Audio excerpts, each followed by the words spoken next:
Communist party ने आपको बताया किस तरीके से हमारी यूनियन का कब कब ये रजिस्टर हुई, कैसे इसकी जरूरत आ पड़ी। वो समय था जब रात को सड़कों पर कुत्ते भौंका करते थे, माई कहती थी बेटा सो जा, कोई चोर चक्का गली में नहीं आया। ये इंपीरियल बैकपैक साथी रात को काम करते करता। बैंक में आने का समय था, जाने का समय नहीं था। अभी हमारे साथियों ने कहा कि 4:45 बजे के बाद आप क्यों बैठते हैं, क्यों नहीं आपका काम खत्म होता। पहले मेरे साथियों को ये पता होना चाहिए कि ये 4:45 का चीज आई कहां से। आज भी हमारे साथी ऑफिसर डिफाइंड वर्किंग आवर्स के लिए लड़ रहे हैं। आज भी उनकी बात को मानना है कि हमें डिफाइंड वर्किंग आवर्स चाहिए, लेकिन बैंक ने नहीं एग्री किया। आज आप गर्व के साथ कहते हैं हमें 9:45 के बाद बैंक आना है और शाम को 5:45 घर चले जाना है। कहां से आया 5:45 का समय? क्या ये प्लेट इंडस्ट्री में रख के दी गई चीज है जो हमारे साथियों को उपलब्ध है? आज हम 5:30, 6, 6:30, 7 बजे तक अपनी मर्जी से बैठे हुए हैं, लेकिन एक समय था रात को 12 बजे 1 बजे तक हमें रात को बैठ के अपना काम खत्म करना। उस समय में जब लोग कहते हैं 46 दिन की हड़ताल हुई, क्या हड़ताल थी, क्या डिमांडें थी, क्या हम चाहते थे? हमें तनख्वाहें नहीं चाहिए थी। हमारी डिमांड थी कि हमें सर्विस कंडीशन चाहिए, हायर एंड फायर नहीं चाहिए। जब जीत दिया उसको बुला लिया सुबह और जान को उसे कह दिया कल आप कल से आप बैंक नहीं आएंगे, जैसे हम उससे बात की नौकरी किया। हमें हायर एंड फायर नहीं, हमें हमारी सर्विस कंडीशन चाहिए थी और इसी चीज के लिए हमने हड़ताल की थी 46 दिन की। आप इमेजिन कीजिए, कोई आईडीएफ नहीं था, कोई प्रोटेक्शन नहीं थी। उन दिनों में 46 दिन की इंडेफिनिट स्ट्राइक करना कोई आम चीज नहीं थी। और डिमांड क्या थी? सिर्फ सर्विस कंडीशन। देश गुलाम था, आजादी की लड़ाई चल रही थी, हम बैंक में अपनी लड़ाई लड़ रहे थे। हमें हमारी सर्विस कंडीशन की जरूरत है। उस समय भी हमारे देश के जो रहनुमा थे, जो हमारी आजादी की लड़ाई लड़ रहे थे, जो आगे थे, हमारे नेताओं ने एक बात कही कि देश आजाद होने वाला है, आप थोड़े दिन रहिए, थोड़े दिन इंतजार कीजिए, एक बार देश आजाद होगा तो आपको आपकी सर्विस कंडीशन मिलेगी। देश आजाद हुआ, आईडीएफ आया, बहुत सारे award, Gupta award, Sen award, Desai award, Gandhi award, बहुत सारे अवार्ड आए। अवार्ड क्या है? एक जज सामने बैठे, एक बैंक का वकील है, हम लोग हैं, अपने अपनी दलीलें पेश करेंगे। अगर वो जज साहब अपनी जजमेंट देंगे कि मुझे ये चीज पसंद है, ये चीज समझ में है, ये चीज जेन्युइन है, ये चीज जेन्युइन है। और जैसे आज सेंट्रल गवर्नमेंट में पे कमीशन है, वही अवार्ड है। उसी कमीशन की रिपोर्ट आती है, कैबिनेट से अप्रूव होती है और सेंट्रल गवर्नमेंट और स्टेट गवर्नमेंट की प्राइस को लागू करती जाती है। ये था हमारे लिए अवार्ड सिस्टम। उस अवार्ड में बहुत सारी चीजें थी जो हमें अच्छी लगती थी, लेकिन साथ ही साथ बहुत सारी चीजें ऐसी भी थी जो हमारे इंटरेस्ट के खिलाफ थी। हमने उन अवार्ड को भी रिजेक्ट किया, चाहे वो सैन अवार्ड था, चाहे वो देसाई अवार्ड था, चाहे कोई भी चीजें आई, गुप्ता अवार्ड था। और हम क्या चाहते थे? हम बायपार्टाइट चाहते थे, बायलैटरलिज्म चाहते थे। हम चाहते थे कि हम अपनी मैनेजमेंट के साथ अक्रॉस द टेबल बैठकर उससे डिस्कस करें, सेटल करें अपने इश्यूज को। जो हमें मंजूर है वही हम मानेंगे, जो हमें मंजूर नहीं है हम बाहर बैंक के बाहर खड़े होकर बैंक बंद करेंगे और बैंक में नहीं चलेंगे। अभी आप देखिएगा 11 बायपार्टाइट में किस तरीके से आईबी ने हमारे लोगों का मजाक उड़ाने की कोशिश की। 2% याद होगा आपको 2% की ऑफर की गई थी। उसी दिन हमने खाने का उनका बहिष्कार किया और उसी दिन बॉम्बे से ही हमने 2 दिन 30 और 31 मई 2018 को हड़ताल का आह्वान किया। अगर वो पुराना जमाना होता, अवार्ड का जमाना होता, Sen award, Shastri award, Gupta award वाले दिन होते तो हम भी वहां प्रेजेंट होते। हम कहते सर मिलॉर्ड हमारा वेज डिवीजन ड्यू है, हमें 15% इंक्रीज चाहिए। बैंक का एडवोकेट आता कहता मिलॉर्ड सारे बैंक लॉस में है, अगर इसका वेज डिवीजन किया गया तो बैंक को बरताले लग जाएंगे। आपको याद होगा 1917 में क्या हाल था, 2017 में ऑलमोस्ट सभी बैंक लॉस में 11 बैंक पीसीए के अंदर और अवार्ड का डिसीजन आ जाता कि इनकी बात ठीक है, आपका 11 ट्राइपार्टाइट को कहीं के साथ डिस्कस करके दे दो। हमारे बहुत सारे साथियों को सेंट्रल गवर्नमेंट के पे कमीशन बहुत अच्छे लगते हैं। पे कमीशन अकेला नहीं है, वो बास्केट है पूरी, जिसको एक साथ एक्सेप्ट करना है। 10 साल के बाद वहां मिलता है, 5 साल के बाद देते हैं। आपने अगर 10 साल में 30% दिया, क्या सेंट्रल गवर्नमेंट एम्प्लॉइज को 30% मिला? जो कोरोना के टाइम पे सेंट्रल गवर्नमेंट का जो पीएफ फ्रीज कर दिया गया, अभी साथी ने बताया लोग अपनी नौकरियां गंवा रहे थे, उन दिनों में आपको क्या मिला? कभी जाना है आपने? आपने कैलकुलेशन की है क्या आपने कि 11 ट्राइपार्टाइट की कितने परसेंट इंक्रीज मिली? कोई बता सकता है? 30 से 34%। जिसकी सैलरी 1,05,000 की, उसकी सैलरी बढ़ के 1,35,000, 1,40,000 होगी। एनपीए के साथियों को 14% कंट्रीब्यूशन मिला। फैमिली पेंशन वालों को फ्लैट 30% फैमिली पेंशन रिवाइज हुई। आपको छुट्टियां मिली, पीएलआई मिला, हर साल लीव एनकैशमेंट मिली। छुट्टियां जो आज एनकैश करने की आप बात कर रहे हैं, अगर छुट्टियां होंगी तो एनकैश करोगे ना? आज हम कह रहे हैं छुट्टी नहीं मिलती, क्या छुट्टी बचती है? जितनी छुट्टियां आप अनकैश कर रहे हो उसके बाद छुट्टी बचेगी, कभी कैलकुलेट करके देखा है? हर साल 7 महीने 7 दिन की छुट्टी, हर 4 साल में 1 महीने की छुट्टी, 2 महीने तो ऐसे निकल गए। अगर 34 साल की सर्विस है, 17 महीने तो ऐसे निकल गए। अगर आप एक एक करके कैलकुलेट करके देखिए कितनी छुट्टी आपने अर्न की और कितनी छुट्टी आप कैश कर ली। हम कहते हैं गवर्नमेंट में 9 महीने की छुट्टी कैश होती है, 9 महीने टोटल लाइफ के अंदर है। आप 8 महीने की एट अ टाइम पर सुपर एनुएशन ले लेते हैं और 2 साल के बीच में, नौकरी के बीच में जो छुट्टियां एनएफसी के साथ देते हैं 7 दिन के कैश करते हैं, वो कहां थी? आज हम सीआरपीटी का पेपर क्लियर करके आते हैं। आज हमने भी एक क्लियर किया, हमारा एक दोस्त गलती से पंजाब नेशनल बैंक में चला गया, सेम क्वालिफिकेशन है, हमारे से ज्यादा मार्क्स थे इसके, तो आपको स्टार्टिंग में 500 से मिलते हैं ना? बोलिएगा, भूख लीजिएगा, एक्स्ट्रा पैसे नहीं मिलते। किस चीज के है वो? स्टेट बैंक कहां से आए? क्या सुझाव के ऊपर से हमारे स्टेट बैंक के प्राइस में क्यों नहीं वो चीज मिलनी चाहिए, बाकी बैंकों में नहीं मिलेगी? क्या आप एक्स्ट्रा काम कर रहे हैं? क्यों मिल रहे हैं आपको? कभी सोचा ही बात? ये अगर आपको मिल रहे हैं तो सिर्फ एंड सिर्फ because of all India state bank of India staff.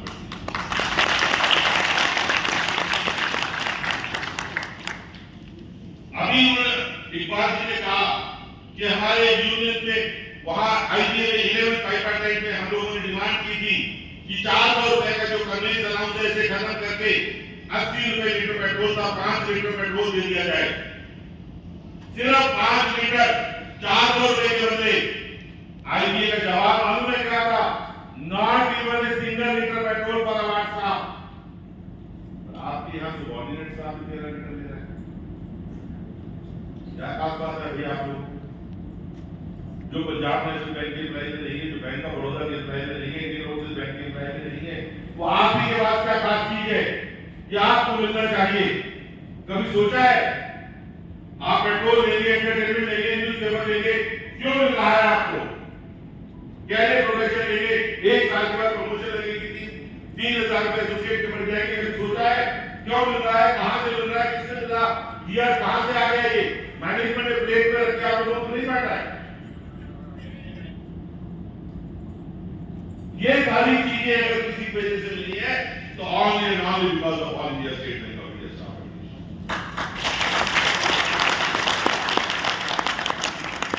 आज आप कह रहे हैं हमें हाउसिंग लोन चाहिए।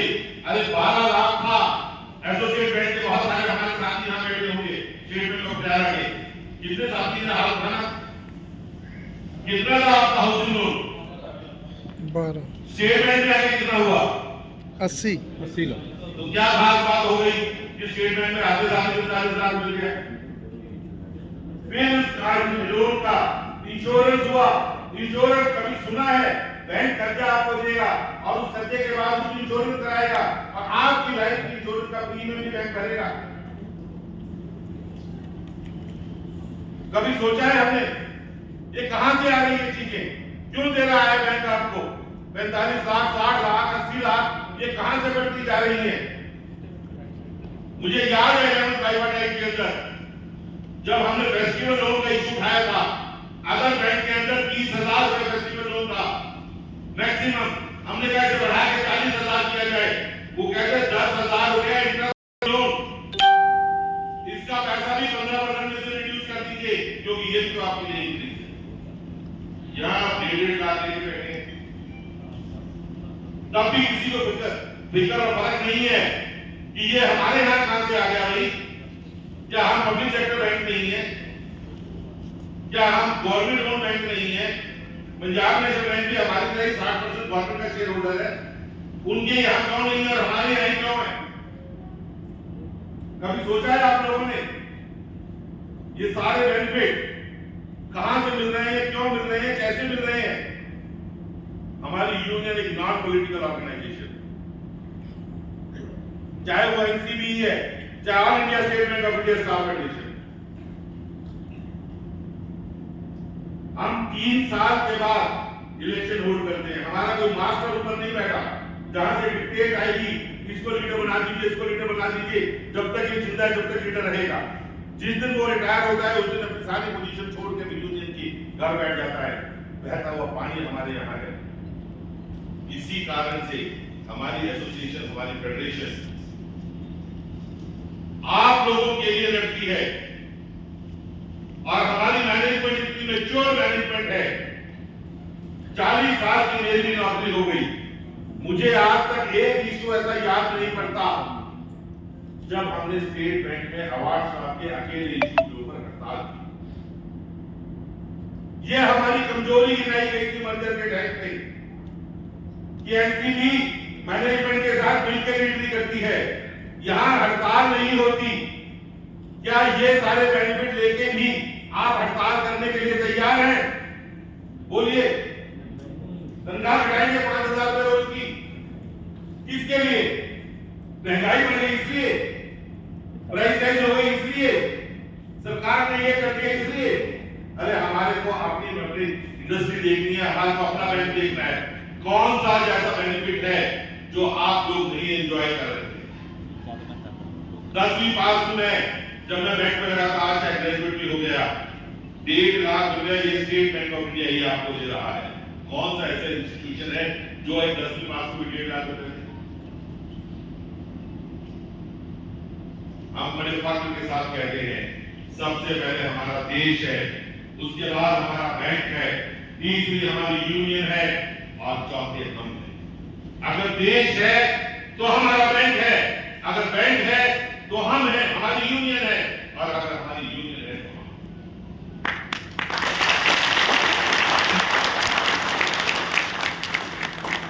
बहुत से नए साथी बैंक में आए हैं, उनका एक सवाल होता है जो अभी स्टेज से आपको सुनने को मिला।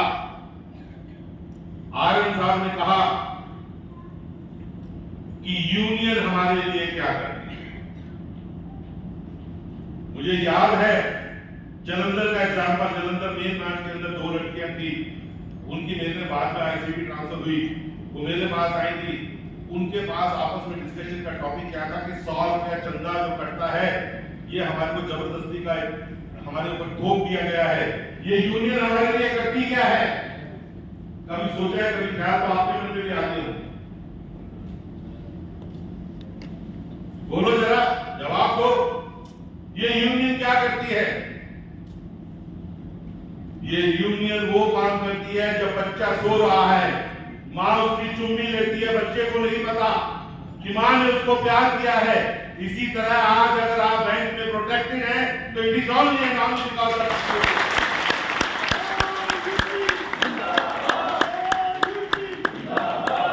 ये हमारी यूनियन का रोल है, आपको सेफ्टी महसूस कराना, सिक्योरिटी ऑफ जॉब, ये यूनियन का बेसिक चीज है जो वो ये यूनियन आपको प्रोवाइड करती है।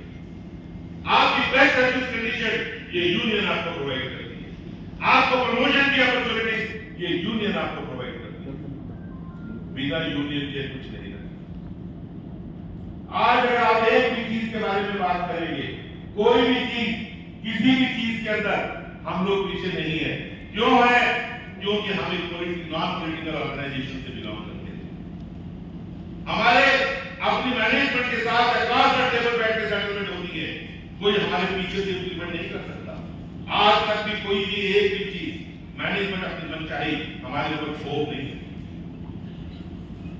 चाहे कोई भी चीज आप उठा के देख लीजिए, चाहे आप कैरियर प्रोटेक्शन की बात कीजिए, 2009 के अंदर जो रिक्रूटमेंट आई थी, क्या 2009 को सामने बैठा है? आप मैडम बैठे हैं, 2009 में अगर आपको याद होगा तो 2 ऑफर ऑफर मिले थे, जो 1 दिसंबर 2008 में आया था और 5 जनवरी 2009 को ज्वाइन किया था ना, वो चेंज होके दूसरा ऑफर लेटर क्यों मिला? पहले और दूसरे में क्या अंतर था?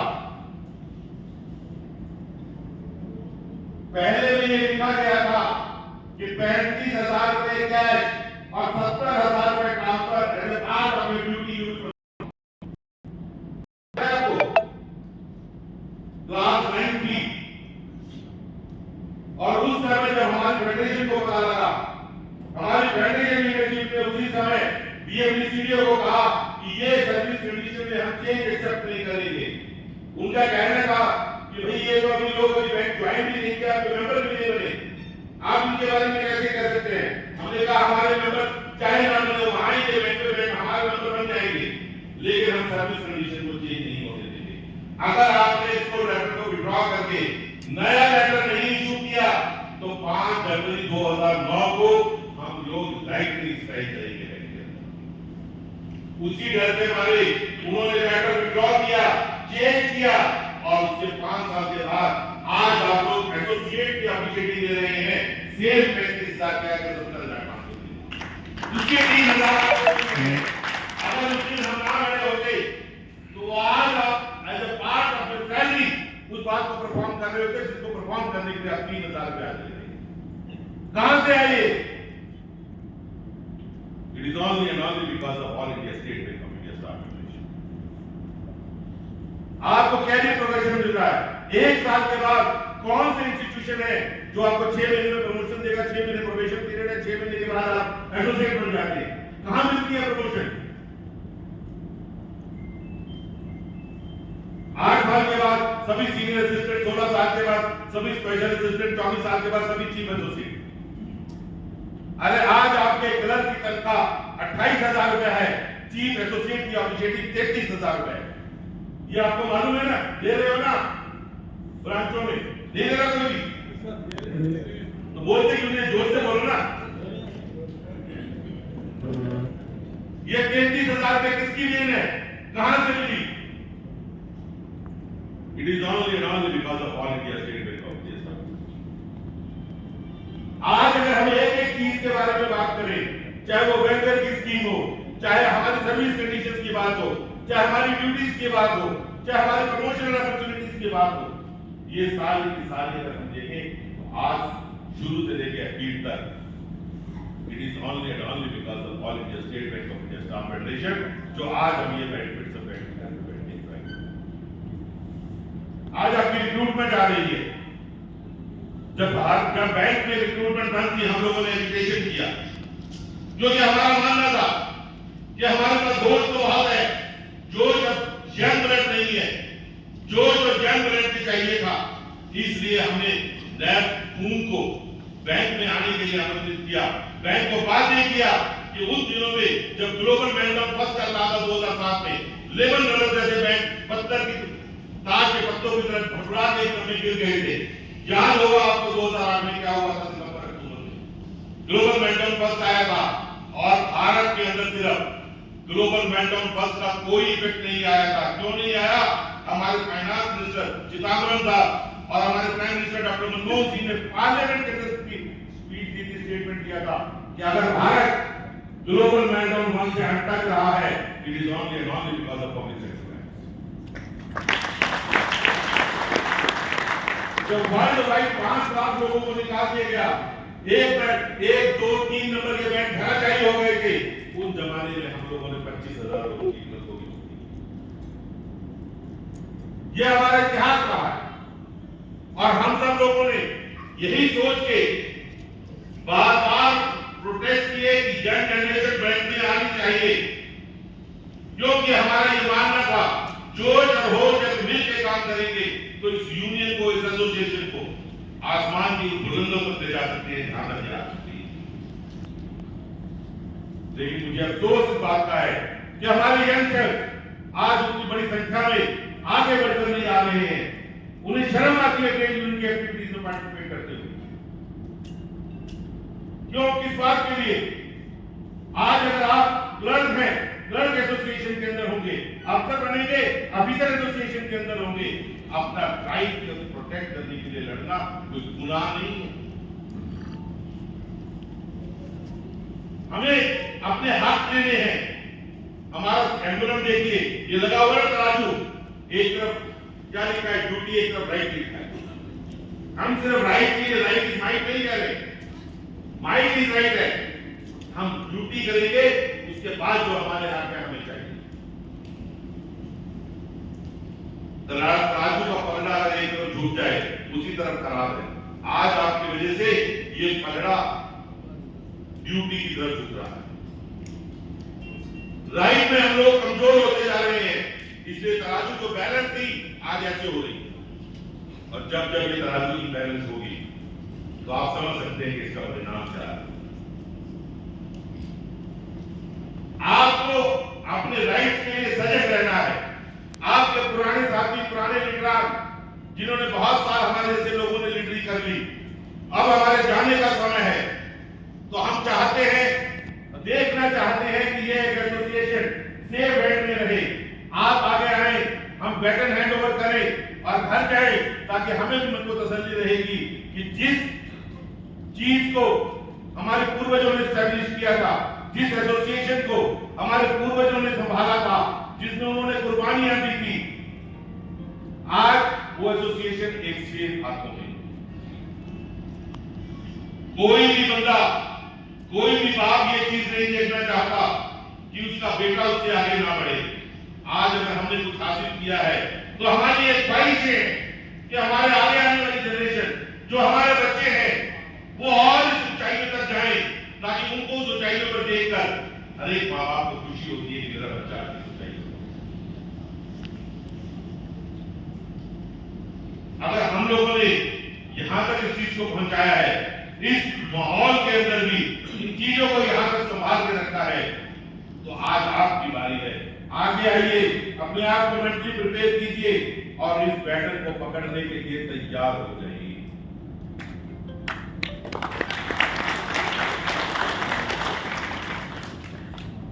वही पुरानी कहानी याद आ जाने के बाद मैं लायन तूफान से किश्ती निकाल के इस एसोसिएशन को रखना मेरे बच्चों से था।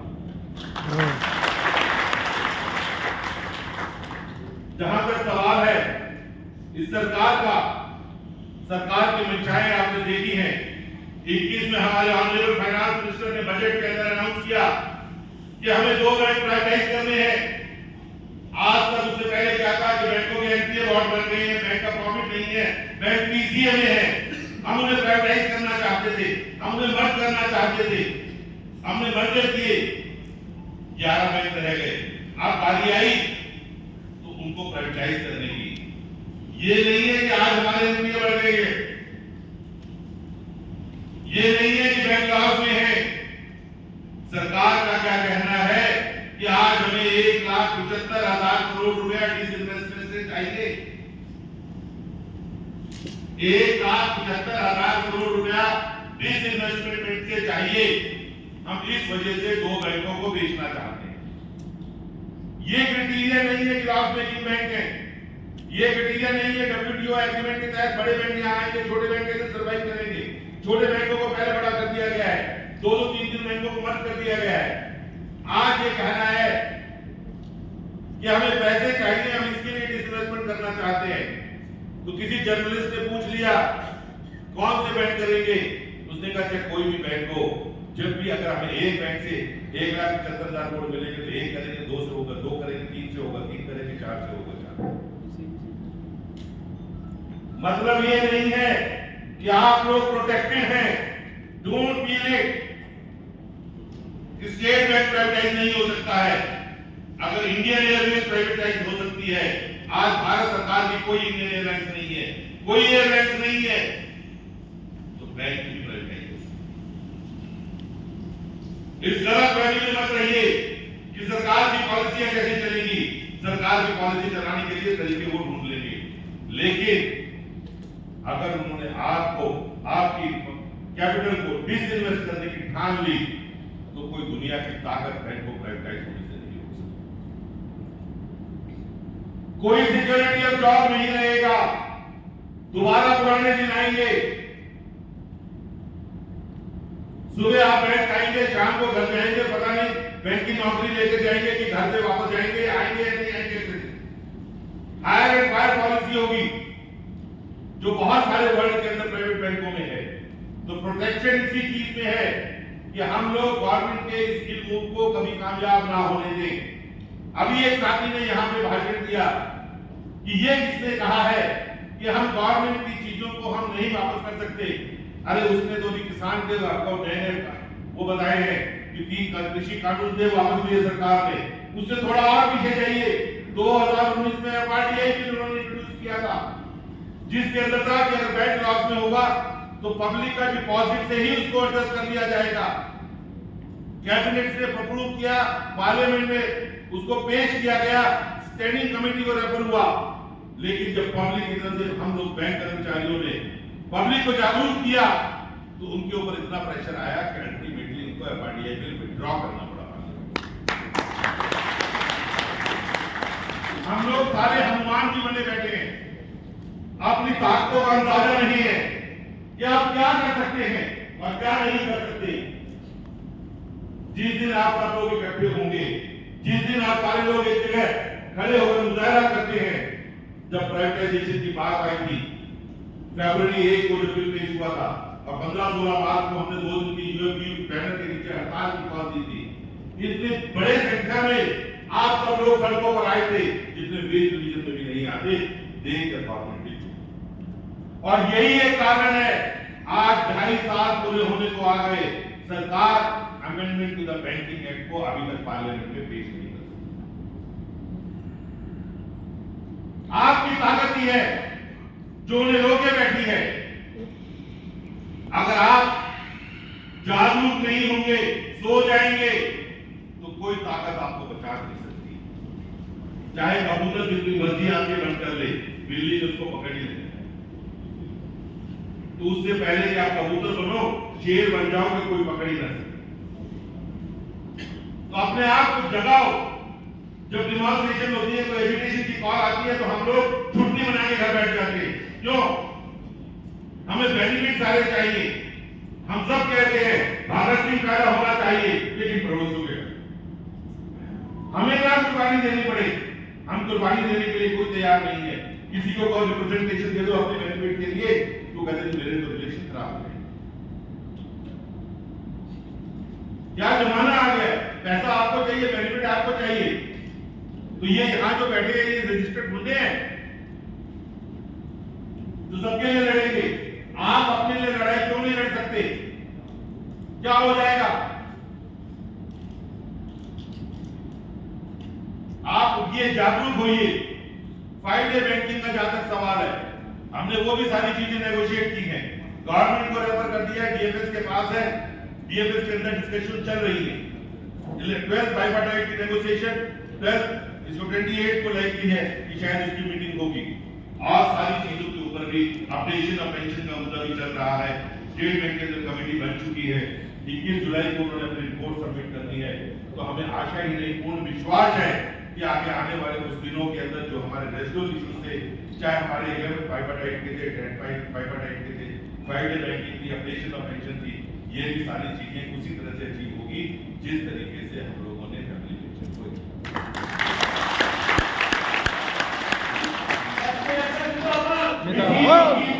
कोई कॉम्प्रोमाइज नहीं होगा। 12th बाइपार्टाइट भी आ रहा है, चाहे हम रिटायर होकर घर चले जाएं, बाइपार्टाइट होगा, क्योंकि जुलाई तक पॉसिबल नहीं है कि इतनी जल्दी हो सके। फिर भी सरकार की डायरेक्शन बैंकों को आई है कि 1 दिसंबर तक कीजिए। पिछली बार भी 5-6 बार इन्होंने निकाला था लेटर कि ड्यू डेट से पहले साइन कीजिए, लेकिन नहीं हो पाया। आगे आने वाले समय में भी उम्मीद कम है, लेकिन अगर होगा तो बहुत अच्छा है, नहीं होगा तो भी एक अच्छे वेज रिवीजन की तरफ हम लोग बढ़ रहे हैं। बैंकों का प्रॉफिट बढ़ रहा है, उसके अंदर से हमें अपना हिस्सा देना। तो साथियों, आप लोग तैयार रहें एक बड़ी लड़ाई के लिए, चाहे वो सरकार के साथ हो, चाहे वो वेज रिवीजन पे भी हो, क्योंकि ऑफिसर्स के लिए इस बार फिर हमारे पार्शियल मैंडेट आया है स्टेट बैंक ऑफ इंडिया से और बैंक ऑफ बड़ौदा से स्केल 3 तक का, वहां एक लड़ाई होगी। उसके बाद हम आगे बढ़ेंगे, जैसे जैसे चीजें चलेंगी हम एक अच्छा वेज रिवीजन हासिल करके रहेंगे, 5 डे बैंकिंग मिल के रहेगी, अपडेशन ऑफ पेंशन होगी।